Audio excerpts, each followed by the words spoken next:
vídeo tem o apoio da Silimed, a maior fabricante de silicone da América Latina e líder de vendas no Brasil. Olá, pessoal, sejam bem-vindos a mais um episódio de Plástica na Real. Eu sou Gisela Pontes. Eu sou Bárbara Machado. E eu sou Irene Dair e a gente vai continuar com a nossa série sobre o Outubro Rosa e hoje temos o prazer de conversar com duas queridas que passaram por toda essa jornada de câncer de mama e de superação e vão conversar com a gente agora. Então, nós convidamos Rita Dortas, que vai falar um pouquinho da história dela, e Cristina Guerreiro, que é fisioterapeuta, para falar sobre a história delas para vocês. Sejam bem-vindas. Obrigada. É importante que a gente tenha esse depoimento, e foi um pedido que as pessoas fizeram a partir do momento que a gente fez, já no mês de outubro, um trabalho de conscientização sobre o autoexame, sobre a importância do tratamento no momento oportuno. A gente já teve um episódio com um mastologista, uma pessoa que faz a reconstrução de mama, a doutora Ângela Fausto. Então, se vocês não assistiram o episódio anterior, é interessante que vocês o façam para poder entenderem o que a gente vai discutir agora, né? Que a gente vai entrar em questões mais pessoais, não é isso, Gisela e Irene? Sim, e até a Bárbara falou bem do autoexame, né? Vamos contar um pouquinho aqui para a gente, que as duas se autodiagnosticaram, quer dizer, antes de qualquer médico, palpando as mamas, quer dizer, num autoexame. Então, Vamos lá. Conta um pouquinho para a gente, vamos começar pela Rita. Vou me apresentar, sou Rita Dortas. Né? Tudo começou em 1996. Eu já fazia meu autoexame, foi quando eu detectei na mama direita um nódulo e corri para fazer os exames. E uma coisa, a mamografia não apresentou nada, o que apresentou foi a ultrassonografia que apareceu, né? E nós partimos, eu, meu marido, todo mundo, para fazer a cirurgia. Foi feita o quadrante, né, na parte superior, e daí tudo começou a fazer quimioterapia, radioterapia, e não foi fácil. Quando você fala, Rita, assim, não foi fácil, a primeira coisa que a gente vai pontuar aí, olha como é importante, você disse que a mamografia não detectou nada, então as pessoas têm que aprender a valorizar o toque. Você não pode se pautar só em exame. E, ao mesmo tempo, o exame que a gente valoriza tão pouco, que é o ultrassom, te trouxe a resposta, né, a confirmação. E aí você foi submetido, então, à cirurgia, retirou os linfonodos, né, nessa época, e passou pela químio e pela rádio. Né? Como é que foi para você? Você começou por qual? Pela químio ou pela rádio?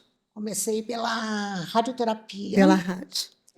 Quantas sessões você lembra? Foram feitas 25 sessões.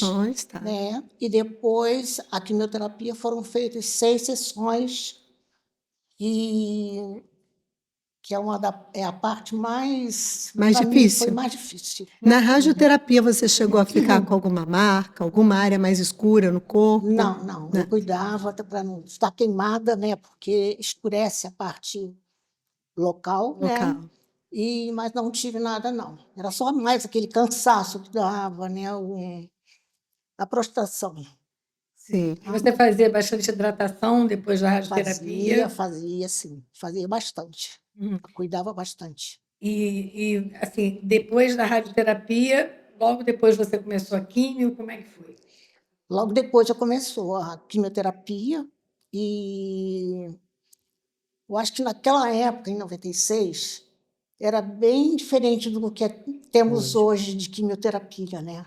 Nossa, e foi feita assim, como o onco falava, que era mais fraca. Era uma das mais fracas, tanto que o meu cabelo não caiu todo. Eu cortei meu cabelo curtinho, fiquei com alguns buracos na cabeça, mas passava muito mal, muito enjoo, né? Teve aquelas sequelas de cansaço, tive sangramento da parte nasal, né? E acompanhando sempre. Minha pressão começou a modificar, tudo modificou. E como é que era para você andar na rua?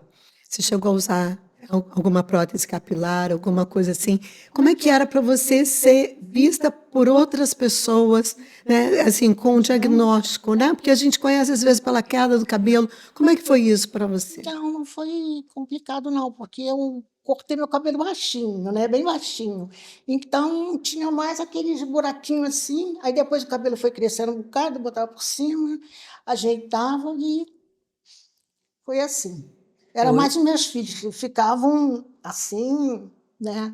Era Assustada. novidade, eles estavam na adolescência, né? Mas Hoje em dia, gente, só para quem está assistindo, é muito comum você usar aquelas toucas geladas, porque a geladura ela reduz a penetração do quimioterápico no bulbo do cabelo. Então cai menos o cabelo, mas ainda cai, né? Ainda cai um pouco sim. exatamente. Mas e foi assim, né? Tem que lidar. Tem que fazer a sua cabeça para você ficar bem. Era o que eu O problema mais era como acreditava. você se sentia mal com o tratamento, né? Exatamente, era mais o tratamento, né? E à época você trabalhava, né, na Trabalhava, editora. mas aí depois aí eu Você fui trabalhava como revisora na editora, revisora dos revisora dos livros. livros, E depois aí, quando fui terminando, assim, melhorando, aí voltei a trabalhar. E eu queria perguntar para a Rita, Sim. assim, como é que foi esse retorno do trabalho? Se demorou muito tempo? Porque existe a questão, eu falo que todo paciente que tem um diagnóstico de um câncer ou uma possibilidade de um câncer, é como se ela andasse com uma faca apontada para o alto da cabeça e que aquela faca é uma nuvenzinha escura que pode soltar uma faca a qualquer momento, né? Sim. Como é que foi para você enfrentar esse momento? Como é que foi a superação? Porque a gente às vezes fala muito do apoio da família, que a gente sabe que é essencial, mas tem que vir aquela força de dentro e a crença de que você vai superar tudo isso. Fala para a gente como é que foi esse momento para você. Eu consegui superar essa parte, porque o pessoal era muito amigo no trabalho e todo mundo se aconchegou e ajudava, sabe? E eu conversava, contava, isso aí é muito importante, a gente contar o que acontece. Você teve algum É apoio muito. psicológico, psicólogo, alguma coisa, Tive psicanalista? psicóloga, tive acompanhamento, fiquei um tempo, fui bem e depois até fui liberada, sabe? Agora, da segunda vez, eu não fui por mim mesma, fui seguir. A gente vai conversar melhor da segunda vez, Isso. já Tá bom. com você. Eu queria aproveitar para a gente conhecer melhor a Cristina. Cristina é fisioterapeuta, não é isso, Cristina? E também descobriu o tumor no autoexame, não No é isso? autoexame também. Tá. Fala um pouquinho da tua história para a gente. Foi 2011, né? Eu já tinha um nódulo, uma coisinha fibrosada, né? Um pontinho. E sempre fazendo exame de 6 meses, mas realmente, em algum momento, mudou, sabe? Na palpação. Aí eu acionou um alerta e realmente fizemos uma biópsia e estava positivo. Não apareceu na mamografia. Repete a história, né? Que Repete. interessante. No ultrassom, tinham, assim, características benignas e alguma possibilidade de ser maligna. Então, a gente fica naquela esperança de, não, a mamografia não apareceu. O ultrassom não é tão assertivo, mas a clínica é soberana, né? Aí fizemos a biópsia em 4 de fevereiro, 14 de fevereiro recebi o diagnóstico, 25 de fevereiro eu estava fazendo uma mastectomia total na mama esquerda, com reconstrução imediata. Foi importante para você ser imediato? Foi muito importante. Eu acho que isso é um diferencial na vida de qualquer mulher. Tá? Isso é muito importante ser dito. Porque eu comecei a ouvir entre o diagnóstico, a saída do resultado da patologia, até o dia da operação, o que eu mais ouvia era as pessoas falando assim: você tem que ter um tempo para se despedir da sua mama. Eu falei, gente, eu eu não estou querendo assim dizer que passei por isso bem, mas eu tentei ser positiva e agir. Eu tenho esse temperamento. Eu ajo, depois eu choro. Eu acho que isso daí Primeiro é a ação muito e depois a importante emoção. também, né? Então, aquela conversa, tem que se despedir da mama, né? Eu não queria me despedir da mama, eu queria me livrar do tumor, né? Então, foi tudo feito assim de uma maneira bem... 25, fiz a cirurgia com rotação do grande dorsal, porque eu tinha uma mama pequena, o tumor era bem central, então não tinha como escapar da mastectomia, né? É importante, você falou uma coisa muito interessante, que a gente comentou aqui antes, né? Desse lapso de tempo. Sim. A agonia que as pessoas ficam, às vezes, no sistema público de saúde, ou às Sofrem vezes até na muito, clínica privada, Não, esperando, não né? só no Esperando. sistema público, por Mas a exemplo, hoje em privada- dia, com o diagnóstico de tumor, você tem 21 dias úteis Uhum. para você poder fazer a cirurgia autorizada pelo convênio. Convênio. Quando não vem com alguma exigência. Então, realmente, um paciente com diagnóstico de tumor, com toda a condição, porque paga um plano de saúde, alguma Sim, coisa, é. você ficar 21 dias dias. úteis, Esperando, imagina né? isso, principalmente no sistema público, né, que está cada dia mais complicado. Isso se ainda não Então, tiver o consignado, né? Que é exatamente os implantes mamários, que tudo isso, Sim. eles têm 30 dias para deliberação. Você ainda vão liberar os implantes. A maioria tem até que comprar os sim, implantes por, sim. né, por recurso E depois próprio, fazem o né? reembolso, né? Quando Quando fazem, Quando né? fazem, né? Quando fazem. É. Então, O seu um apelo aí para o implante. pessoal se sensibilizar, né? o seu implante, o convênio cobriu a época? Olha, Gisela, eu Não acho que não, eu paguei. Aliás, a urgência foi tanta que eu fiz tudo pelo particular mesmo, né? Tal o susto. A gente Que é, às vezes, o que a maior parte das pessoas eu vejo faz, né? Então é um privilégio, né? Mas foi como eu realmente fiz, porque a gente pensou, dia 30 de março, um mês depois eu já estava na primeira quimioterapia. Aí foi pelo convênio, óbvio. Aí comecei o processo de químio. Não fiz rádio, fiz só químio. Foram 16 sessões, né? 16, bastante 16. tempo, né? 4 sessões da vermelha, da série vermelha, e 12 da branca. E como é que foi para você passar Fiz esse período? cabelo todo, Sobrancelha. sobrancelha, cílios, tudo. Engraçado é que sobrancelha e cílios foi assim, no último mês daqui. No finzinho. Impressionante. É assim mesmo. Até então eu tinha. Aí um dia eu olhei no espelho e falei, gente, que cara Não é vou essa? perder, né? Não, que cara é essa? Eu olhava e Você não conseguia reconhece. identificar o que tinha acontecido com o meu rosto. Aí cheguei para minha mãe e falei, mãe, meu rosto está diferente, o que está acontecendo? Ela está esquisito. Mas ninguém conseguia visualizar o que era. Até que eu parei, olhei, eu tinha perdido toda a sobrancelha. E os cílios tinham um aqui, 2 ali, mais nada.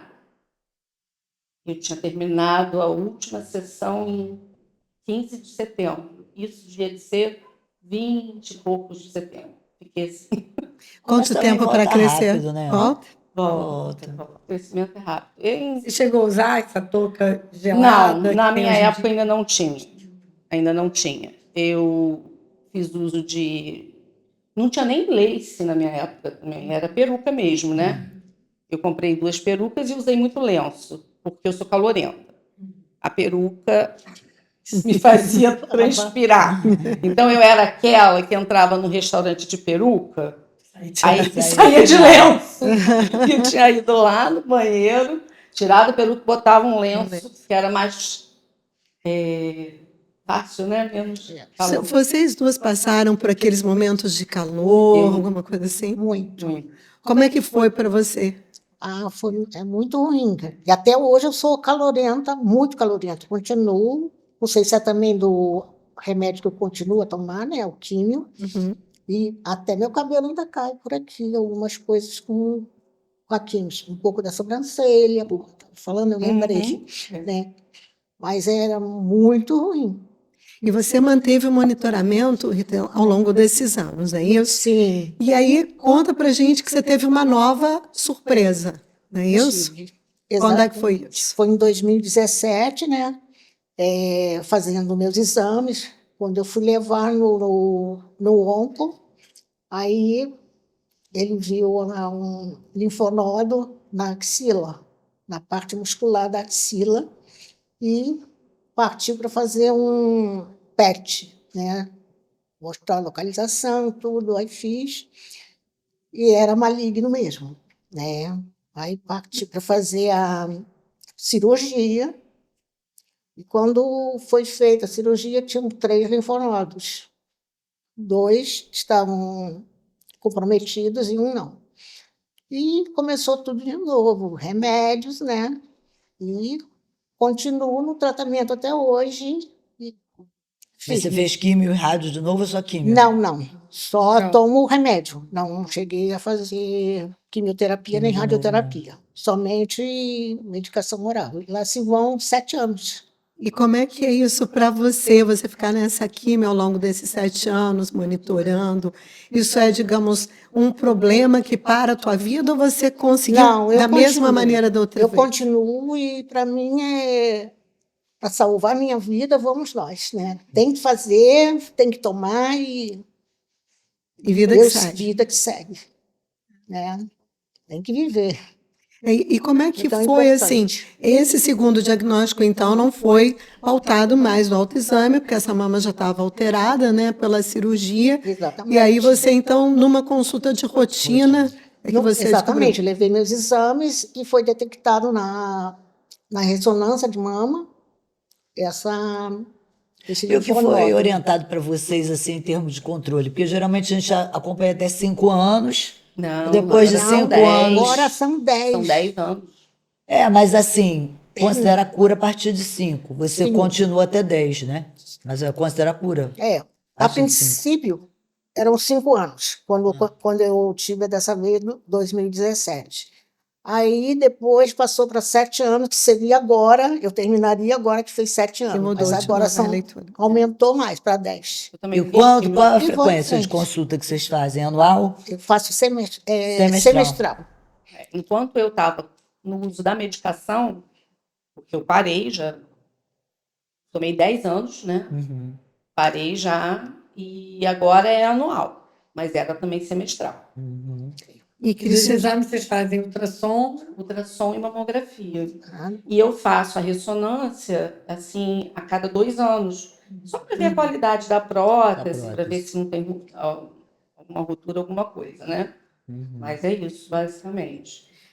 E, Cristina, você estava contando para a gente, né, que você, pelo próprio trabalho, você é fisioterapeuta, você percebeu na época o quanto faltava de gente especializada em Sim. Niterói para você atravessar o pós-operatório e que você, como profissional, você acabou se dedicando à recuperação. Conta para a gente um pouquinho dessa dificuldade que você enfrentou, qual foi a limitação, que você teve um esvaziamento axilar, o que você sentiu? Sim, é uma coisa. Eu até falei para minha médica na época que fez a cirurgia e para o doutor Abraão.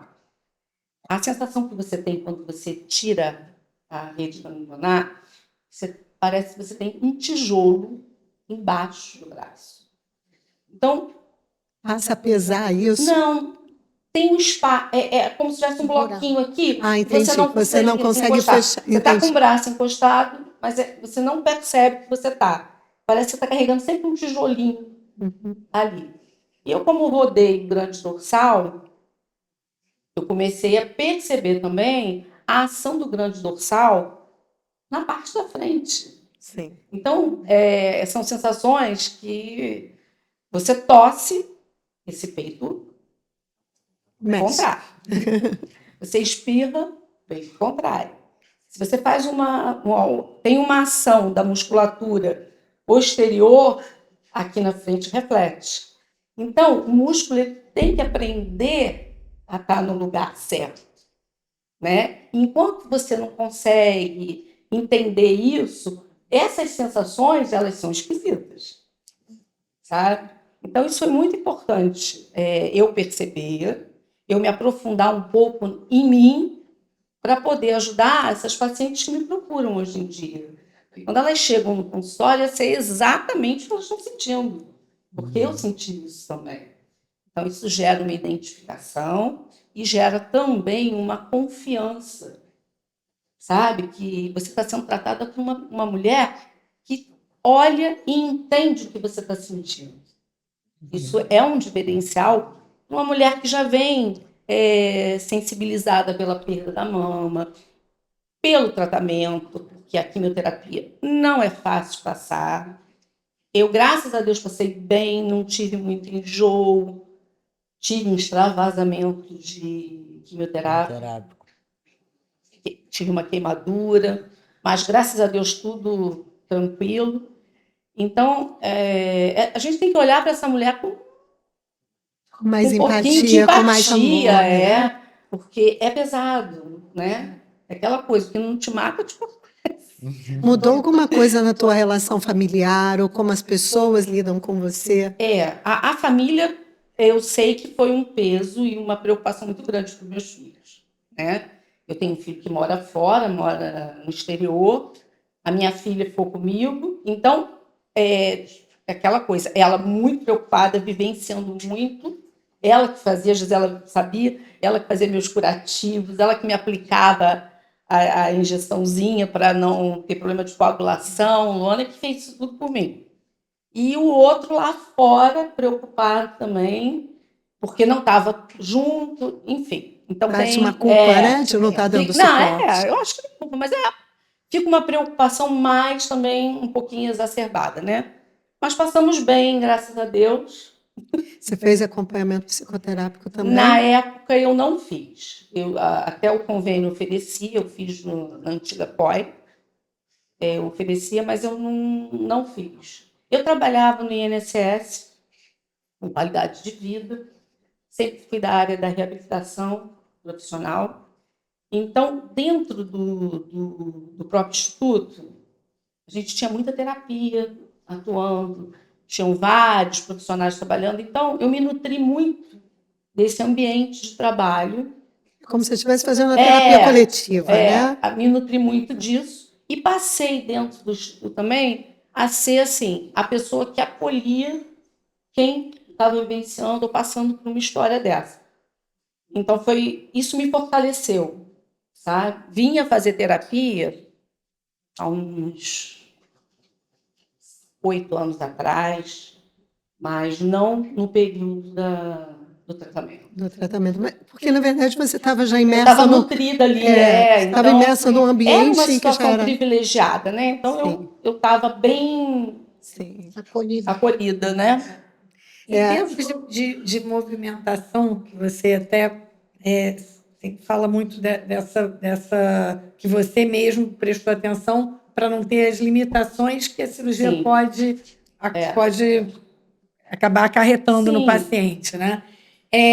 O que você acha assim de importante que o paciente, que assim, qual o momento ideal depois da cirurgia para começar a fisioterapia, logo depois, quer dizer, qual o momento do paciente fazer isso? Olha, Gisela, eu acho que quanto mais rápido possível. Eu começo a atuar já na drenagem, tá? Então a gente faz a drenagem, eu faço aquele laser que ajuda na cicatrização, até com microporo, já atua ali, sabe? Quanto mais cedo, melhor. E a gente vai soltando a fáscia, trabalhando respiração. Eu sou RPGista, então eu trabalho com globalidade, individualidade e com a causalidade. Então, isso é muito importante, porque é aquilo que eu falei. A mulher não é só aquela mama que ela tirou. Ela é um contexto, né? É tudo. Então, E que fica travado que pela fica travado tensão, pela né? tensão, pela insegurança, sabe, toda circunstância. Então, isso daí, eu acho que quanto mais cedo começar, melhor. E você estava falando aí, lidando com a insegurança. Qual foi para cada uma de vocês duas o pior e o melhor sentimento durante essa vivência que vocês tiveram? Eu falo. Pode falar. Olha, até uma coisa que a gente conversou um pouquinho antes. O pior é o câncer ser uma sentença. Essa coisa. Porque quando eu recebi o diagnóstico da malignidade, as pessoas, sabe o olhar, vai morrer. Isso é terrível. Já te condenam, né? Já condeno.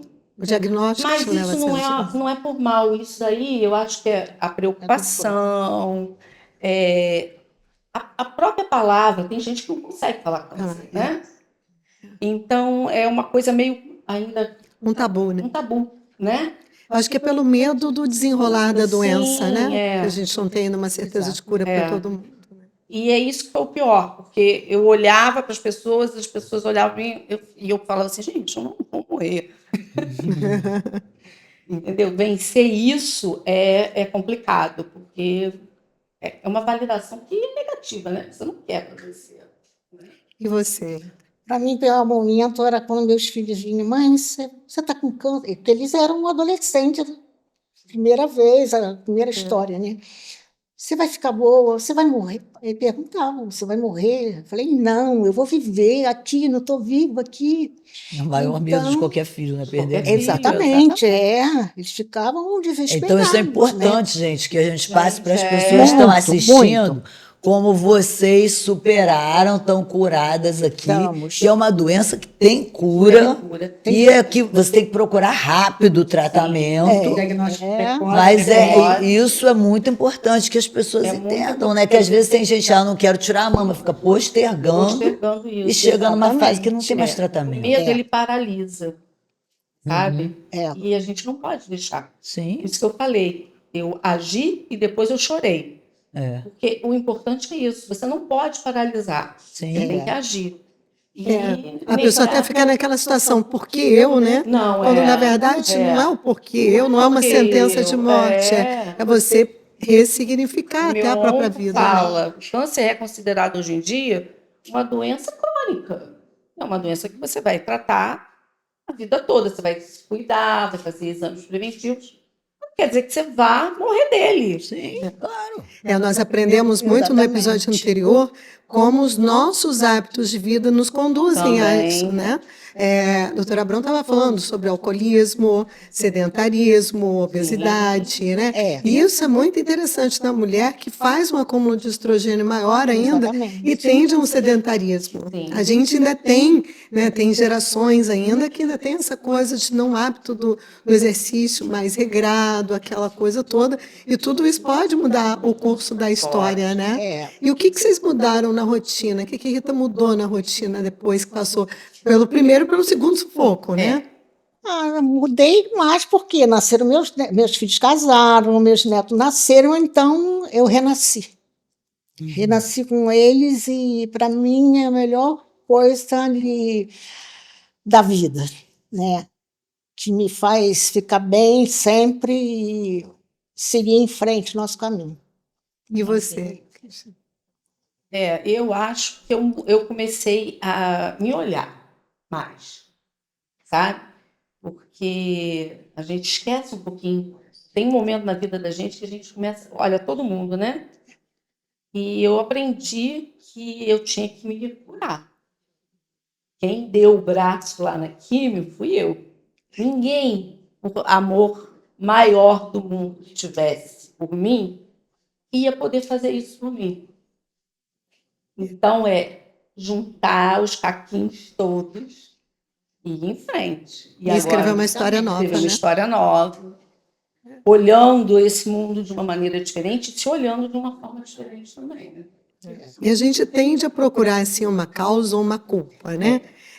Em tudo que acontece.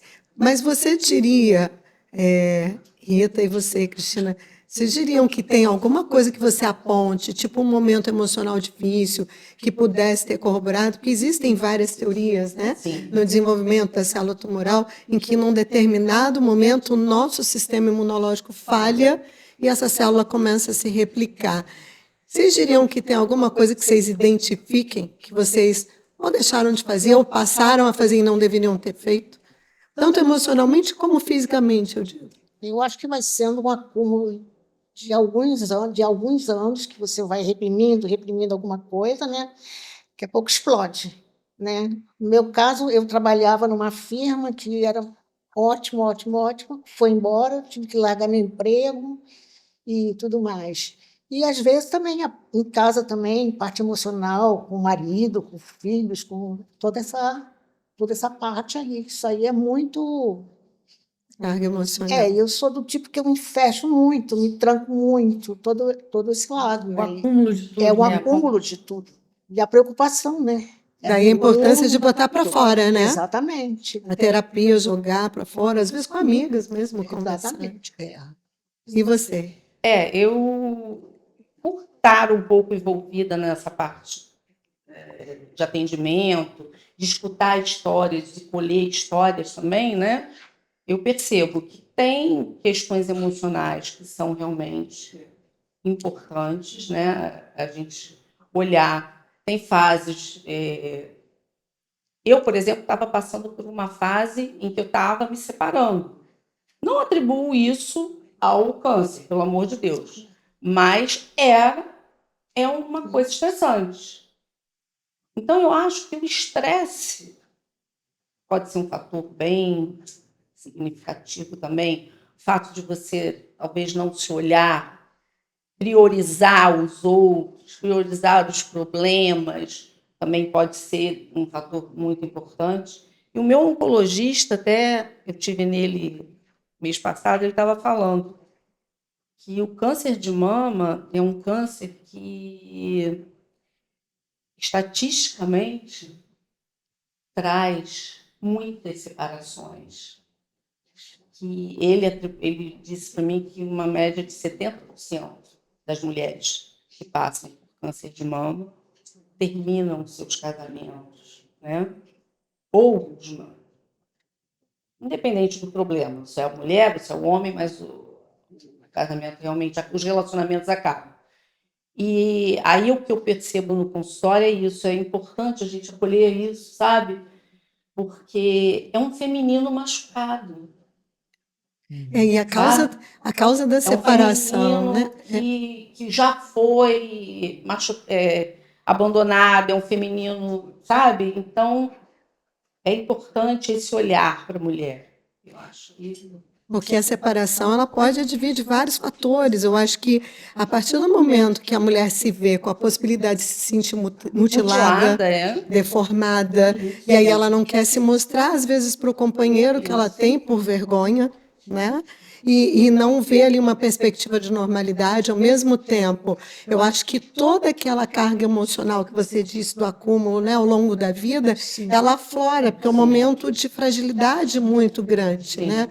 E aí eu acho que todas essas diferenças, às vezes, acabam se tornando muito grandes, né? E a pessoa, muitas vezes, não é porque ela não queira, ela não consegue suportar aquela carga emocional tão violenta, e a relação a dois e até familiar, ela se fragiliza muito. É um diagnóstico difícil, pesado, mas eu acho que vocês duas mostram, a Irene colocou isso muito bem ali, que não é uma sentença de morte. As pessoas têm que entender isso e lutar. Inclusive, acabam relacionamentos e começam outros, né? Opa! Exatamente. E melhor. Então. E melhor. E você vai diferente, né, para a relação, né? Dúvida também, quer dizer, vocês têm filhos, né? As duas têm filhos, têm netos, não sei se não, ainda não. Mas e vocês duas amamentaram, né? Sim. Amamentaram, não tem história familiar. Tem alguma história familiar? Não. Aí a gente entra na estatística do Dr. Abrão, que diz, né, que apenas 5% dos cânceres de mama têm uma história familiar. Estão mais ligados aos hábitos, né, e a exposição ao hormônio, que a gente volta a lembrar aqui, né? Lembra que ele comentou, né, que a gente hoje come muita comida processada, muita carne que é tratada com hormônio, e que acaba mudando de um determinado momento para outro, né, o comportamento da nossa glândula mamária. Que nós nos expomos sem ter a mínima consciência de que nós estamos nos expondo a uma quantidade de hormônio tão grande. Exatamente, quase que absurda, né? Com a própria alimentação normal. Mas, na verdade, a gente não consegue nenhum trabalho com uma evidência científica alta para justificar o aumento da frequência do câncer de mama, que é impressionante. Inclusive Impressionante. pacientes muito jovens, né? Impressionante. Tá, Cada assim, vez aumenta mais, Aumenta aumenta mais. mais. Eu me lembro quando eu era residente, isso aí tem quase 30 anos atrás. Eu estava numa sala, um colega falou: uma em cada 10 mulheres, uma vai ter câncer de mama. E lá na sala já tem 2 que tiveram câncer de mama. E hoje em dia já são 8, né? 2 em cada 10 vão ter. Então, assim, é uma frequência muito importante. A gente precisa de um diagnóstico precoce, como aconteceu com vocês, para que o paciente consiga se recuperar. E outra coisa que eu queria saber, o que vocês fizeram depois? Vocês começaram, eu vejo gente que vira atleta, eu vejo gente que vai fazer alguma outra atividade física, arruma um hobby legal. O que vocês fizeram em termos de alimentação, atividade física, depois de tudo isso? Vocês mudaram Eu mudei muito a alimentação, desde lá, desde a primeira? desde a primeira, bem. Eu não era de comer besteira, mas melhorei muito a minha parte alimentar. Muito. Uhum. E E até exercício hoje, físico? aí eu faço muito pouco. Já fiz Não sigam a bastante. Rita. Não, eu já fiz bastante. Hoje em dia, a idade também ajuda. Aí dói joelho, dói não sei onde. Isso aí também. Correr atrás de Quando neto, eu- né? E correr Já atrás de tá todo cuidar de mundo neto, grandão, já né? tá todo mundo grandão. Cuidar dos netos, ficar com os netos. Cuidar de isso neto, aí né? Pois é um é. movimento. Aí sobe escada, desce Pois escada. é, isso que eu tô A falando. endorfina vem daí, Você né? sabe, né? Exercício. Mas é bom. Olha, a minha terapia. Eles são a minha terapia. E o que você mudou, Cristina, que você diria assim, em termos da sua rotina diária? Porque você mergulhou logo no trabalho, não é isso? Mergulhei Começou logo no rápido. trabalho, Eu fiquei 1 ano só em licença, né? E voltei logo. Só o período mesmo da químio, né? E aí voltei. Olha, eu vou ser honesta. Não mudei muito, não.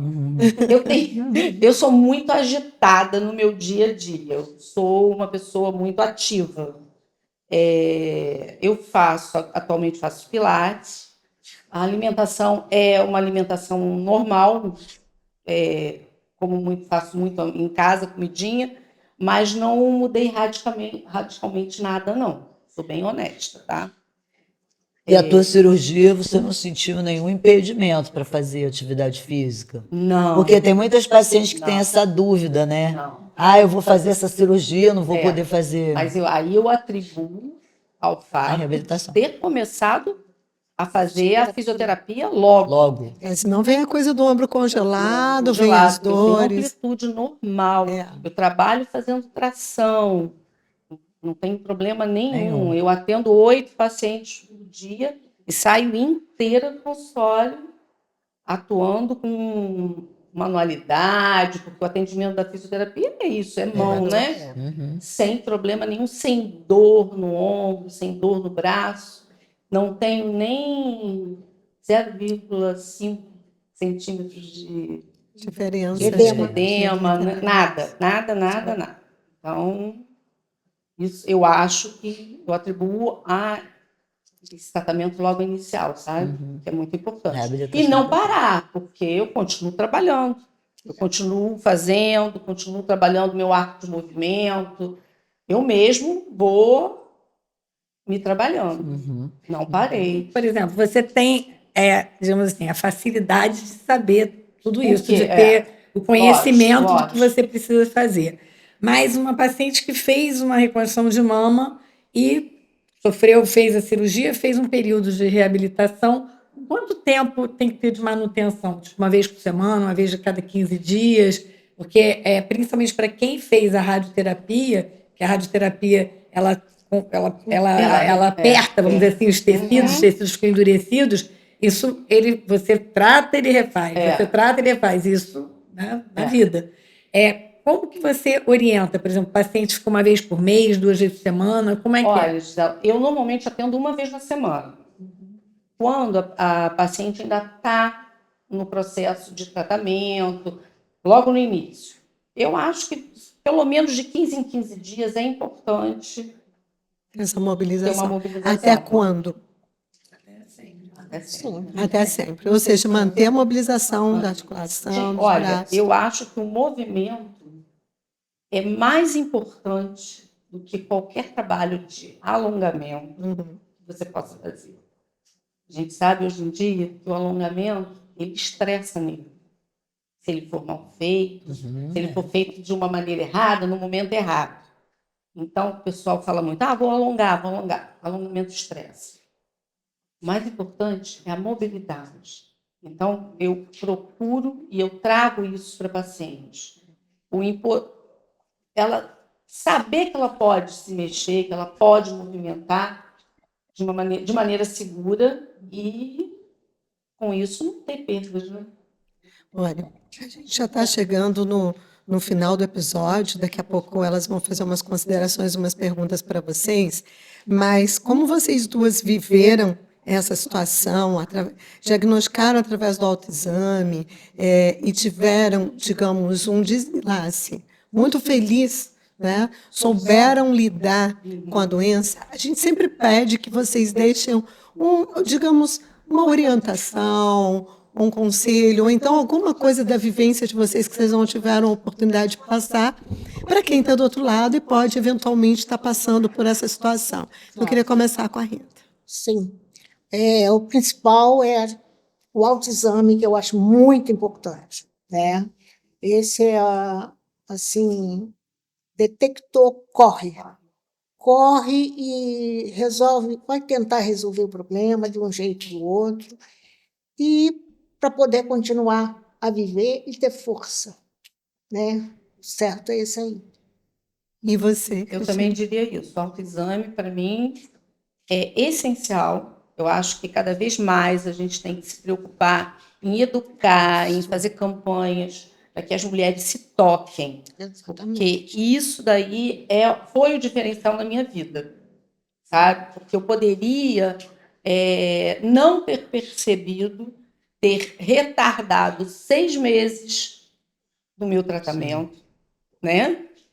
E esses 6 meses que eu poderia ter perdido poderiam fazer muita diferença na minha vida. É verdade. Então, a gente tem que tocar a mão, sabe? Olhar, ver se mudou a forma, ver se está saindo algum líquidozinho, aquele mapinha da mama que a gente recebe na internet. Aquilo ali é muito importante. A pessoa, pelo menos uma vez na semana, faça isso. Se olhe, se toque, né? Porque vão ser 6 meses aí que vão fazer uma diferença. Alguma colocação, Irene, para elas, ou Gisela?